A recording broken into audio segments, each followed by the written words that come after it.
O Bragantino venceu o Ituano e assumiu a liderança do Grupo D do Paulistão.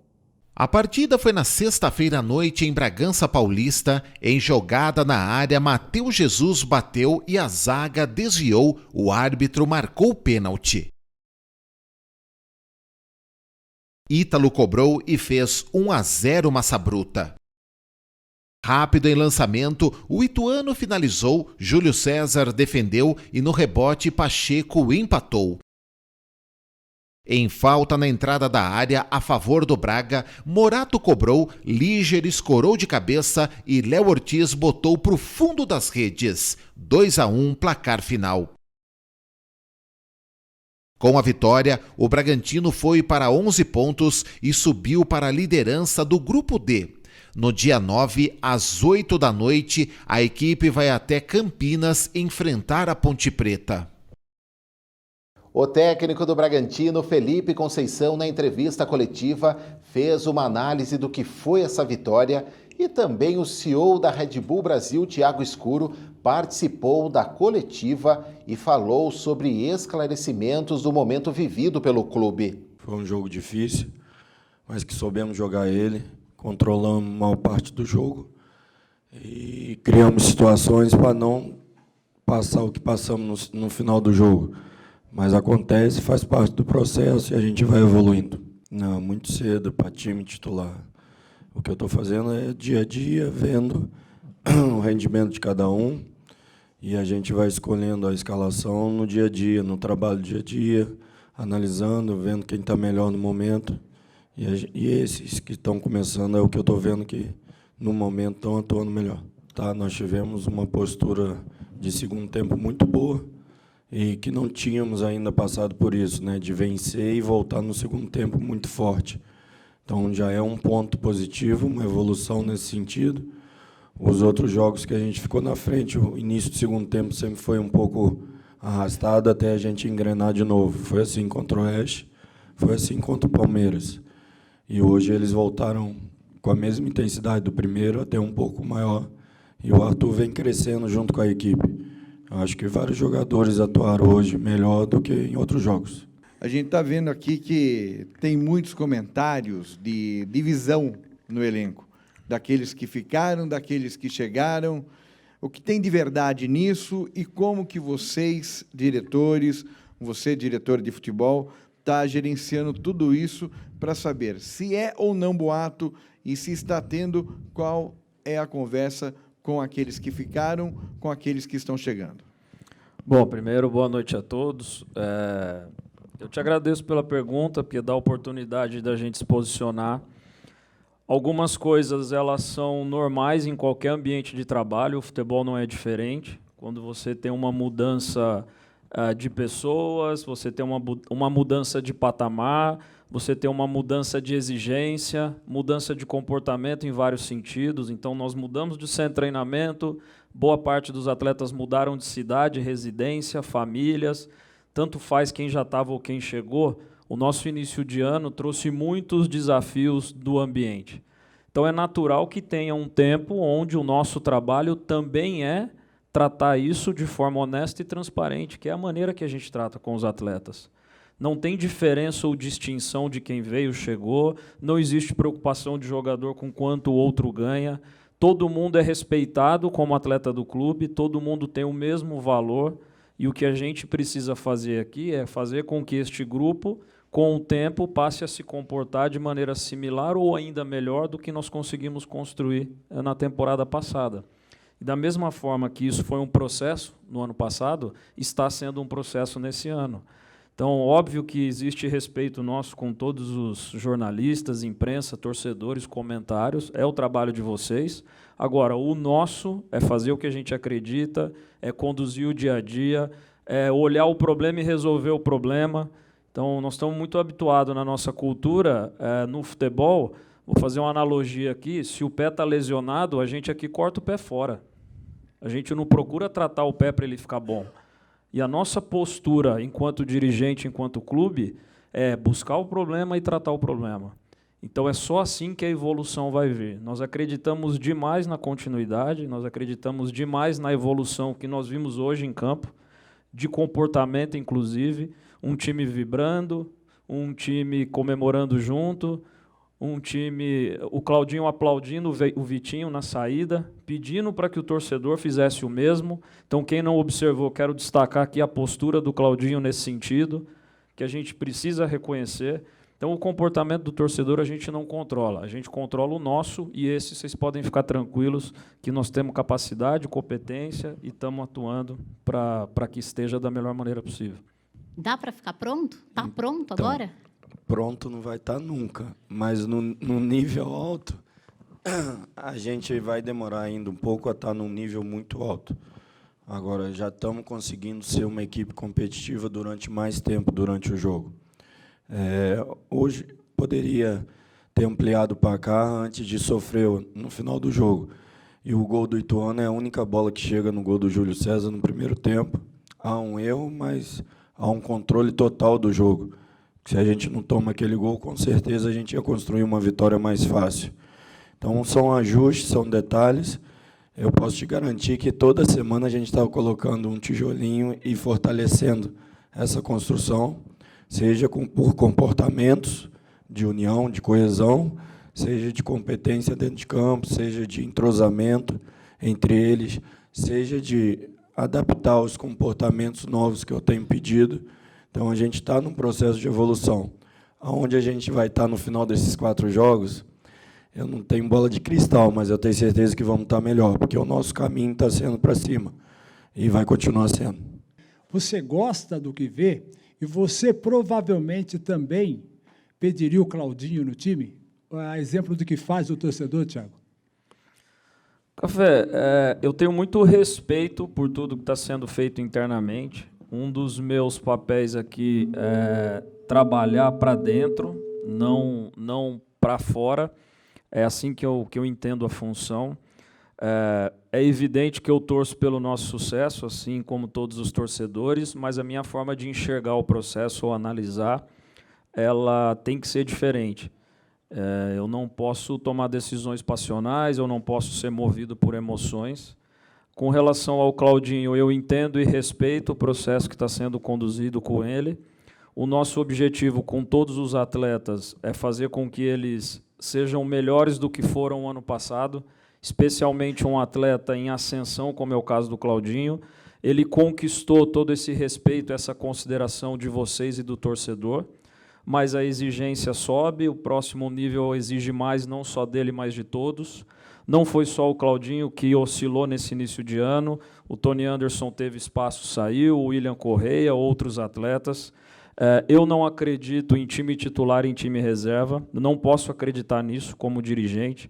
Eu acredito em um elenco qualificado, que o treinador possa rodar e trocar esses jogadores, mantendo o nível de performance. Esse é o trabalho nosso na construção do elenco também. Então, eu não pediria o Claudinho como torcedor, pelo respeito, pelo entendimento com o processo, mas eu quero aqui enaltecer a postura não só dele, mas de todos os atletas no dia a dia. Ninguém está trabalhando para si, não tem espaço para vaidade, para o eu, todo mundo está trabalhando para buscar o espaço, da mesma maneira que o Vitinho esperou um bom tempo para ter oportunidade, hoje tem, e o Claudinho jogava. Hoje é a vez do Claudinho de trabalhar um pouco mais para que mais oportunidades surjam. E é assim que funciona. Agora, fica também um convite para que o torcedor tenha mais energia para torcer pelo clube. É o time da cidade, não é o time de um jogador, não pode ser, senão a nossa trajetória está comprometida. E não estou falando isso do Claudinho, de qualquer jogador. A nossa força é a torcida, é o estádio, é a marca do clube, é o trabalho coletivo. Isso é o que vai nos fazer chegar onde a gente quer. Então fica só o convite à reflexão para isso, de que a gente venha ao estádio sim, óbvio que as críticas, as insatisfações vão ser respeitadas, mas que a gente torça para o time da cidade, que a gente torça para o Red Bull Bragantino ter sucesso. Tanto faz quem está dentro de campo. Essa energia fez diferença no ano passado e precisa fazer diferença esse ano. Hoje você tirou o Barreto, colocou o William Correia. Sim. Tirou um jogador de marcação, colocou um jogador que chega um pouco mais. Na sua equipe, o William Correia briga pela posição com o Barreto? O William tem facilidade de jogar nas 3 funções ali do meio. Se eu botar o William de primeiro, depois eu até botei o Pedro e adiantei o William. ele tem essa facilidade. E eu vi um pouco de dificuldade do Barreto sustentar esse jogo tão intenso durante os 90, que aquela função também não é fácil. E ele está evoluindo a cada partida. Então, a estratégia foi colocar o William ali de primeiro. Depois eu vi a necessidade de um reforço maior pelo final da partida. E aí o Pedro entrou e fez bem. Acho que as mudanças não surtiram tanto efeito quanto nos outros jogos, mas a gente conta com todo o grupo, como o Thiago falou. A gente continua trabalhando forte, independente da função ali, primeiro ou segundo, o William tem condições suficientes para nos ajudar.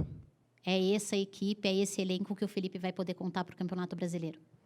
O nosso mercado permite que a gente não feche as portas nunca, né? O trabalho de avaliar e acompanhar o desenvolvimento dos atletas que estão conosco e avaliar quais possibilidades o mercado te apresenta, ele é contínuo. Nós temos um campeonato onde a gente pode inscrever 40 jogadores, vocês viram ontem no arbitral, o que é um número bem exagerado para qualquer elenco. Então, é uma janela que vai até setembro aberta. Então, de forma alguma, está fechado. Se a gente entender que existe espaço para qualificar ainda mais esse grupo de jogadores e que o mercado apresente possibilidades, ou uma eventual saída de algum jogador sempre é uma possibilidade também no nosso mercado. Então, esse trabalho ele é contínuo. Não existe um momento em que a gente para. Nós estamos, sim, observando, atentos, acompanhando o desenvolvimento dos nossos jogadores. Sabemos da qualidade do Campeonato Paulista e dos desafios, mas sabemos também do que tem a partir do Brasileiro da Série A, e nós estamos trabalhando para que a gente faça uma Série A com pouco sofrimento. Eu acho que a gente já melhorou no jogo, os dois últimos fora, né? Mirassol e Santo André, acho que já houve uma melhora, mas a gente tem que continuar buscando para manter a postura que a gente tem em casa. É 10 contra 10, tem um ambiente, é 11 contra 11, perdão, tem um ambiente que nos favorece em casa, tem a questão da torcida, mas a gente tem que levar o nosso futebol para fora de casa também. Ter a mesma atitude, ter o mesmo posicionamento de controlar o jogo, de ser agressivo, como a gente é em casa. Essa chavinha está melhorando. Contra o Santo André já foi melhor contra o Mirassol, e eu tenho certeza que contra a Ponte vai ser bom também. Qual o processo sobre o que vocês falam sobre o Claudinho? É tático, técnico, financeiro? E a segunda pergunta, até mais para o Thiago, para o torcedor, né, Thiago e Felipe? Realidade Paulinho, não, isso não acontece, está monitorando, está com a lupa lá em cima do jogador, o meio-campista que já passou, que é seu amigo particular, Thiago? O Cláudio, assim como os demais, está num processo de evolução. A gente está buscando a evolução dele e dos outros. O processo de evolução individual fortalece o coletivo e vice-versa. Quanto mais a gente estiver entrosado, mais ciente do que tem que fazer a cada momento, mais vai ajudar o atleta individualmente. E vice-versa, o atleta, quanto mais potencial ele mostrar, maior evolução ele tiver, vai fortalecer o nosso coletivo. Então, o processo com o Cláudio é igual com o de todos. Aí, sobre reforço, eu vou passar. Resposta de sempre, né? A gente prefere continuar isso internamente, conduzindo as situações com muito cuidado, respeitando a expectativa do torcedor, tudo que tem envolvido, mas é isso. Paulinho tem uma história aqui no clube, muito mais da relação pessoal comigo. É o clube que o projetou de fato, então ele tem um carinho especial, esteve aqui, visitou. É um jogador com uma trajetória, acho que talvez depois do Mauro Silva seja o grande expoente aí dos últimos anos, 2 Copas do Mundo, enfim. Mas tem um contrato com um clube chinês, um dos maiores clubes da China, foi eleito o melhor jogador do campeonato chinês do ano passado, então, apesar dos problemas lá, não é uma situação tão simples, né? Ainda sobre o estádio, e tinha sido falado no final do ano que no primeiro trimestre seria apresentado um projeto. Nós estamos chegando em março já. Alguma previsão, alguma data já para se apresentar a questão da reforma? Não tem data. Desde o início eu venho deixando claro isso, o quão complexo é o projeto de reformulação do estádio. Já existem algumas alternativas sendo estudadas com mais profundidade, mas tecnicamente é algo muito mais complexo do que possa se imaginar. Então, o projeto prevê levar a capacidade para pouco mais de 20 mil pessoas. O projeto prevê que a construção seja em 4 fases, cada setor em um momento, para que a gente possa manter os jogos aqui em Bragança, não ter necessidade de sair.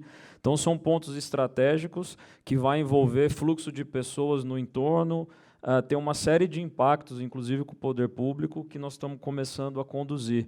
Então, como tudo que a gente faz, eu já falei isso lá atrás, a gente planeja, tem muito cuidado para que a gente não jogue informações ou projetos que a gente não possa depois cumprir ou entregar, né? Mas é sim nossa ambição que a gente possa apresentar esse projeto nos próximos meses e que a gente possa preparar todo o cenário para iniciar, de fato, as intervenções, no máximo, no final desse ano. O que você já pode adiantar ou que já tem de definido quanto ao futebol feminino? A equipe vai treinar em Bragança, acho que eu já tinha até mencionado isso anteriormente. Nós vamos estabelecer a equipe em Bragança, criando uma equipe sub-17, uma equipe principal. As atividades devem iniciar agora, nos próximos 15 dias, até porque a gente tem a competição em abril. 100% próprio, nós administrando. A primeira fase, nós vamos mandar os jogos no centro de treinamento nosso, em Jarinu, que isso possibilita pela exigência, e aí a gente espera que possa caminhar para as fases finais, e aí a ideia é trazer esses jogos, eventualmente, aqui para o estádio. O Atibaia voltou a vencer pelo Campeonato Paulista da Série 2 no retorno do técnico Wilson Júnior, desta vez foi diante da Penapolense. A partida foi na sexta-feira em Americana, aos 21 minutos, em jogada pela direita, Judson abriu o placar para o Falcão. Aos 38, na cobrança de escanteio, Jailton de cabeça empatou para a Penapolense. No segundo tempo, em rápida tabela, Judson fez 2-1 Atibaia, placar final. O Falcão está no 7º lugar com 12 pontos e joga nesta quarta-feira, às 8h30 da noite, no Canindé, em São Paulo, contra a Portuguesa. O meia Judson, autor dos 2 gols do Atibaia, também falou sobre o jogo. Sabemos que seria um jogo muito difícil, né? Entramos focados, sabendo do nosso objetivo, que era ganhar o jogo. Muito feliz pela partida que fiz, mas se não fosse o grupo, né? Eu acho que o individual não iria sobressair, e sobressaiu. Agradecer primeiramente a Deus, né? Também que nos capacita, e muito feliz pelos 2 gols, muito feliz em ter ajudado nosso time com a vitória. E manter o pé no chão, sabemos que não ganhamos nada, e quarta-feira já tem uma nova batalha. Sabemos que o 3 pontos era fundamental hoje, sabemos que tinha chance real de entrar no G8, entramos focados, né? Buscando a vitória o tempo todo, e a vitória veio, né? Mas como eu falei, foi um jogo difícil, respeitando o time da Penapolense, que é uma boa equipe, mas nossos objetivos impondo na frente do que aconteceu semana passada. Eu acho que já posamos uma pedra em cima, e agora é focar, ver o que o tem para passar domingo, já para saber o que vamos enfrentar lá contra a Portuguesa na quarta-feira. O Altiora Jornal fica por aqui. Outras notícias no Altiora News de quarta, às 6h30, 8h30 e 10h30 da manhã. Tem alguma sugestão de pauta? Aconteceu algo no seu bairro? Conte pra gente, nos envie fotos ou vídeos pelo WhatsApp. O número é o 99733-2360. Tenham todos uma ótima noite. A gente se vê até lá.